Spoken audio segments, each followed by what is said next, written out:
Hello friends, welcome back to my channel. आज हम समझने वाले हैं आईआर स्पेक्ट्रोस्कोपी, इंफ्रारेड स्पेक्ट्रोस्कोपी, जिसकी wavelength nearly 700 nanometre to 1000 micrometre या तो 1 मिलीमीटर होती है। ये अप्रॉक्स नंबर है उसका वेवलेंथ का, रेंज का। और इसे हम अपनी नेक्ड आई से नहीं देख सकते क्योंकि इसकी वेवलेंथ यूवी विजिबल लाइट से बहुत ज़्यादा लंबी होती है। यूवी विजिबल लाइट की कुछ समथिंग 400 टू 800 नैनोमीटर होती है और वो हमें देखी जा सकती है। यूवी के दूसरे नंबर पर आईआर आती है। वैसे इसकी फ्लो कुछ इस तरह से: cosmic, gamma, X ray, UV, IR, micro, radar, TV, NMR और रेडियो। इस तरह से जैसे जैसे higher energy to lower energy होती है रेडिएशंस, वैसे वैसे उनकी वेवलेंथ लंबी होती जाती है। जिनकी वेवलेंथ लंबी, उनके पास एनर्जी लो होती है, और जिन रेडिएशंस की वेवलेंथ शॉर्ट होती है उनके पास एनर्जी हाई होती है। जनरली इस वीडियो में हम आईआर स्पेक्ट्रोस्कोपी की basic definition, principle, instrumentation, application, spectrum reading and graphs के ऊपर फोकस करने वाले हैं। इसकी एक टेक्निकल डेफिनेशन अगर सोची जाए तो कुछ इस तरह की हो सकती है कि IR spectroscopy is an auxiliary or a method that helps aids us in the identification of the specific type of chemical group or functional group present in a molecule or chemical compound. वैसे और भी अलग अलग तरह की definitions आपको online मिल ही जाएगी। Then अगर प्रिंसिपल की बात करें तो 3 तरह के प्रिंसिपल्स है इसके। फर्स्ट है on the shape structure of the molecule, second one is absorptive intensity of the molecule, और जो भी हम एनालिसिस के लिए ले रहे हैं केमिकल कंपाउंड उसकी एब्जॉर्प्टिव इंटेंसिटी पर। एंड थर्ड वन, इसका जो बेसिक प्रिंसिपल है वो है on the kind of vibrations that molecule और केमिकल कंपाउंड एग्जिबिट्स। और इंस्ट्रूमेंटेशन में कुछ ज़्यादा देखने लायक है नहीं, क्योंकि दूसरे स्पेक्ट्रोस्कोपी जैसा ही है इसका भी इंस्ट्रूमेंटेशन काफ़ी हद तक। जनरली ये जो आईआर स्पेक्ट्रोस्कोपी है ये कंपाउंड या तो किसी भी 2 एटम के बीच का जो बॉन्ड है उनके बॉन्ड के वाइब्रेशनल मैनर्स पर या तो वाइब्रेशनल फैशन पर उनकी एनालिसिस करता है। सबसे पहले स्ट्रेचिंग वाइब्रेशंस आते हैं जिसमें सिमेट्री और एसिमेट्री 2 टाइप से। यहाँ पर एक सेंटर दिया गया है और 2 मॉलिक्यूल्स, अगर दोनों मॉलिक्यूल्स वन साइड शिफ्ट हो रहे हैं, सेंटर की तरफ अगर शिफ्ट हो रहे हैं तो उसे सिमेट्रिकल स्ट्रेचिंग कहते हैं। और अगर उनका मूवमेंट अपोजिट डायरेक्शन में, एक सेंटर की तरफ और दूसरा away from the centre, then it is called as asymmetric movement. Then B type of bending vibrations. There are totally 4 types. First is scissoring, rocking, wagging और twisting. Scissoring में 2 molecule एक ही direction में move करेंगे, oscillate करेंगे। Second, rocking में 2 molecules opposite direction यानी कि सामने या तो एक दूसरे से फार अवे होंगे, कोलिजन हो सकता है उसमें। वैगिंग में ऐसा होगा कि 2 मॉलिक्यूल्स या तो आउट ऑफ द प्लेन या तो in of the plane move करेंगे। फोर्थ ट्विस्टिंग है जिसमें एक molecule out of the plane and then second one will gonna be into the plane. अभी हम समझेंगे कि किस तरह एब्जॉर्प्टिव इंटेंसिटी मॉलिक्यूल की डिपेंड करती है उसकी स्पेक्ट्रोस्कोपी के ऊपर और उसकी एनालिटिकल प्रोसीजर के ऊपर। तो अब हम लेने वाले एक एग्जांपल जिसका नाम है फॉर्मिक एसिड, जिसके पास एक कार्बोनिल फंक्शनल ग्रुप है, साथ ही साथ एक हाइड्रोक्सिल फंक्शनल ग्रुप है। यहाँ पर हमने उसको एज एन सैंपल लिया हुआ है फॉर्मिक एसिड को डिटेक्ट करने के लिए और एनालिसिस के लिए। हम यहाँ पर एक सोर्स ऑफ रेडिएशन रख रहे हैं जो कि 1 हर्ट्ज की फ्रीक्वेंसी पर रेडिएशन फेंक रहा है या तो एमिट कर रहा है। और यहाँ पर जो हमारा कंपाउंड है फॉर्मिक एसिड, उसको जिस तरह की उसकी इंटेंसिटी होगी वैसे एब्जॉर्ब करेगा वो, और बाकी की बची कुची जो भी रेडिएशन है उनको डिटेक्टर पे फेंक देगा। यहाँ पर जो फंक्शनल ग्रुप है carbonyl group C double bond O, जो कि मेन फंक्शनल ग्रुप है फॉर्मिक एसिड का, उसके पास इंटेंसिटी है एब्जॉर्ब करने की 2 हर्ट्ज, और 2 हर्ट्ज एब्जॉर्ब करने के बाद इतने अमाउंट की फ्रीक्वेंसी वाला रेडिएशन एब्जॉर्ब करने के बाद वो किसी तरह के मोशन में आता है, वो स्ट्रेचिंग हो, वैगिंग हो या किसी और तरह का मोशन हो। और उसी तरह का हाइड्रोक्सिल ग्रुप हमारा 4 हर्ट्ज की, ये सिर्फ एग्जाम्पल है, यहाँ पर ऐसा कुछ एग्जिस्ट करता ही नहीं है, ये सिर्फ कार्बोनिल कार्बन की जो 2 हर्ट्ज की इंटेंसिटी बताई है हमने, ये एक एग्जाम्पल है। देन आफ्टर हमने 1 हर्ट्ज की फ्रिक्वेंसी वाला एक रेडिएशन बॉम्बार्ड किया इस सैंपल पर, बट इसकी रिक्वायरमेंट है 2 हर्ट्ज और 4 हर्ट्ज की। मतलब अब हम अगर हाइड्रोजन बॉन्ड को निगलेक्ट करें इसमें से, इस ग्रुप में से, देन हमारे पास जो कार्बोनिल और हाइड्रोक्सिल है उनकी रिक्वायरमेंट कुछ ज़्यादा ही हाई है, 1 हर्ट्ज से तो ज़्यादा है 2 हर्ट्ज और 4 हर्ट्ज ना। सो इससे क्या होगा, जितनी भी रेडिएशंस आ रही है वो वैसी की वैसी पास आउट हो जाएगी और डिटेक्टर पर 100% एमिशन देगी।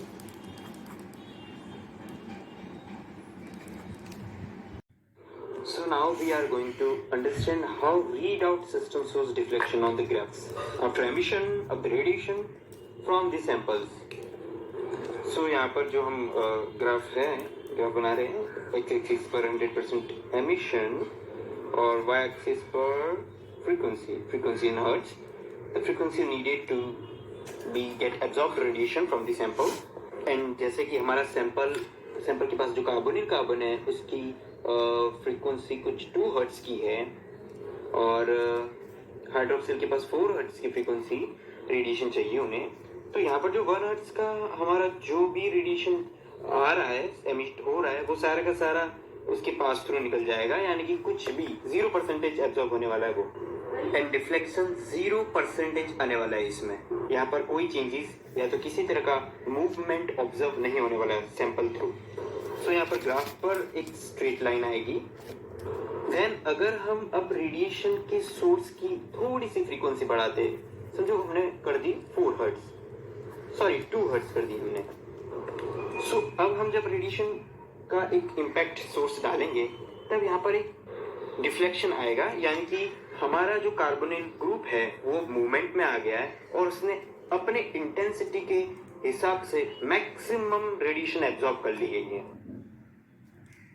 कुछ टाइम के लिए एब्जॉर्ब्ड रेडिएशंस कार्बन के बॉन्ड्स अपने अंदर स्टोर करेंगे और फिर उन्हें वापस एमिट कर देंगे। इसलिए ये जो ग्राफ है वापस ऊपर की तरफ 100% एमिशन की ओर जा रहा है। पर यहाँ पर ये जितना टाइमिंग था उस टाइम में कार्बन के बॉन्ड ने अपने अंदर एनर्जी को स्टोर्ड रखा और इससे ये पता चलता है कि कार्बन के पास किस तरह का बॉन्ड है और किस तरह के रेडिएशन को वो एब्जॉर्ब कर सकता है और यहाँ पर कितना बॉन्ड का किस तरह का फिजिकल प्रॉपर्टी है, वो अनसेचुरेटेड है या सेचुरेटेड है, ये सारी की सारी इंफॉर्मेशन इस छोटे से पिक से मिल जाती है। ऐसे ही अगर हम 2 हर्ट्ज को 4 हर्ट्ज में करें, 4 हर्ट्ज में यहाँ पर अगर हमारा सोर्स 4 हर्ट्ज की रेडिएशन वाली फ्रीक्वेंसीज को एमिट करता है तो यहाँ पर एक और, यानी कि इस हाइड्रोक्सिल ग्रुप के लिए एक और डेप्थ आएगी, वो ऊपर या नीचे किसी भी और हो सकती है या ज़्यादा नीचे भी हो सकती है। इस तरह यहाँ पर ग्राफ्स को समझा जा सकता है कि अगर कुछ स्पेसिफिक कंपाउंड्स के लिए कुछ स्पेसिफिक फ्रिक्वेंसीज क्या कह सकते हैं, फिक्स्ड हो सकती है। सो आप यहाँ पर एक और मेन थिंग है, one more important thing to get it noticed, there is no more absorption at 3 hertz frequency. अगर आप ऐसा सोचते हैं कि 2 हर्ट्ज पर भी हो रहा है और 3 हर्ट्ज पर भी हो रहा है तो सॉरी 2 हर्ट्ज एंड 4 हर्ट्ज पर हो रहा है तो 3 हर्ट्ज पर भी होना ही चाहिए, बट नहीं, ऐसा नहीं होता, because every bond needs an exact and fixed type of spectrum for its movement or its vibration। किसी को भी मूवमेंट या वाइब्रेशन में आने के लिए एक फिक्स टाइप ऑफ स्पेक्ट्रम चाहिए, यानी कि 2 हर्ट्ज, तो 2 हर्ट्ज से ही C डबल बॉन्ड O का एक वाइब्रेशनल मोशन आएगा। बाकी अगर नहीं होगा, उसके रिक्वायरमेंट से बाहर होगा थोड़ा भी, then it will gonna pass from this sample और 100% एमिशन आएगा उसका, सिर्फ और सिर्फ एमिशन। और साथ ही साथ हमारा मॉलिक्यूल किस पोजीशन पर है, उसके आसपास कितने तरह के अलग अलग मॉलिक्यूल्स अटैच्ड है, साथ ही साथ हमारा जो कार्बन और ऑक्सीजन, कार्बन और हाइड्रोजन और कार्बन के बीच में कितने डिफरेंट टाइप्स ऑफ बॉन्ड है, डबल है, ट्रिपल है, सिंगल है, वो भी इफेक्ट करेगा कि आपको कितने अमाउंट की फ्रीक्वेंसी चाहिए, सोर्स कितना चाहिए, वो डिपेंड करेगा कितने और किस टाइप का बॉन्ड और किस टाइप का नेचर है हमारे मॉलिक्यूल का। और हमने यहाँ पर जो फंक्शनल ग्रुप लिया है वो तो सिर्फ एक छोटा सा यूनिट है, इससे भी बहुत बड़े बड़े complex type of functional groups जो एक बड़े से मॉलिक्यूल में प्रेजेंट है उनकी स्पेक्ट्रोस्कोपी निकालनी वो थोड़ा टफ भी हो जाता है। ये तो बहुत ही सिंपल सा एग्जांपल लिया हमने यहाँ पर।